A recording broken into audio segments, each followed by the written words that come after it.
పెద్దక్క ఏదో మాట్లాడుతుంది, కాస్త వినండి. చేస్తున్న నీచమైన పనులు గత 16 నెలలుగా చూస్తున్నామండి. ఈ దరిద్రాన్ని అంతా కూడా ఎప్పుడు ఈ జగన్ అనేవాడు ఈ రాష్ట్రాల నుంచి లేకపోతే శాశ్వతంగా పోతాడో ఆ రోజు మాత్రమే ఇలాంటి మత రాజకీయాలు, ఇలాంటి దరిద్రమైన రాజకీయాలు పోతాయని అనుకుంటున్నా.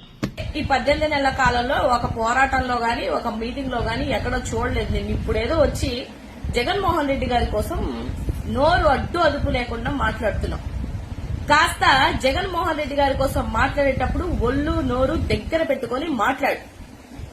మీకు మాట్లాడడం రాదు, సబ్జెక్టు జీరో. ఏది పడితే అది వచ్చి విచ్చలవిడిగా ఏదో మాట్లాడాలని ప్రయత్నిస్తారు. ఏదో ఉచ్చము నీచము అంటున్నావు.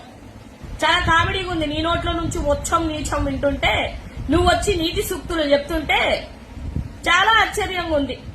నీకు ఏమాత్రం ఉచ్చం నీచం ఉంటే ఇంతమంది చిన్న బిడ్డల మీద రేపులు జరిగినప్పుడు గాని, అగత్యాలు జరిగినప్పుడు గాని నువ్వు ఒక్కసారి కాకపోతే ఒక్కసారైనా ఈ 18 నెలల కాలంలో నువ్వు వీడియో చేస్తుంటే నీకు నిజంగానే ఉచ్చం నీచం ఉంది, నువ్వు సపోర్ట్ చేస్తున్న పార్టీకి కూడా ఉచ్చం నీచం ఉందని నేను అనుకునేదాన్ని. అంతేకాకుండా జగన్మోహన్ రెడ్డి అనేటువంటి వాడు చచ్చిపోతే బాగుండు అని చెప్పేసి మాట్లాడుతున్నావు. ఇప్పుడు నువ్వు అన్నావు కదా మా నాయకుడిని, మా లీడర్ని, ఉత్త పుణ్యానికే. నీకోసం ఎవడు కూడా మాట్లాడలా, కానీ ఏదో ఎగల్చుకొని వచ్చి ఏదో వీడియో చేసినట్టు ఉన్నావు. ఇప్పుడు నేను చంద్రబాబు నాయుడు గారిని అనమని నువ్వు అంటున్నావా, లేదా నీ లోకేష్ బాబు గారిని అనమని నువ్వు ఈ మాట అన్నావా అనేది కూడా నాకు చెప్పాలి. సో నీలాగా దిగజారిపోయేటువంటి రాజకీయాలు, దిగజారిపోయే మాటలు మేం మాట్లాడాం. మా పార్టీకి ఒక నిబద్ధత ఉంటది. మీ పార్టీకి నువ్వన్నా ఉచ్చం నీచం ఉండవు కాబట్టే నీలాంటి వాళ్ళందరూ వచ్చి వీడియోలు చేసి మాట్లాడుతున్నారు. నేను చాలా సార్లు చెప్పాను, మళ్లీ చెప్తున్నాను.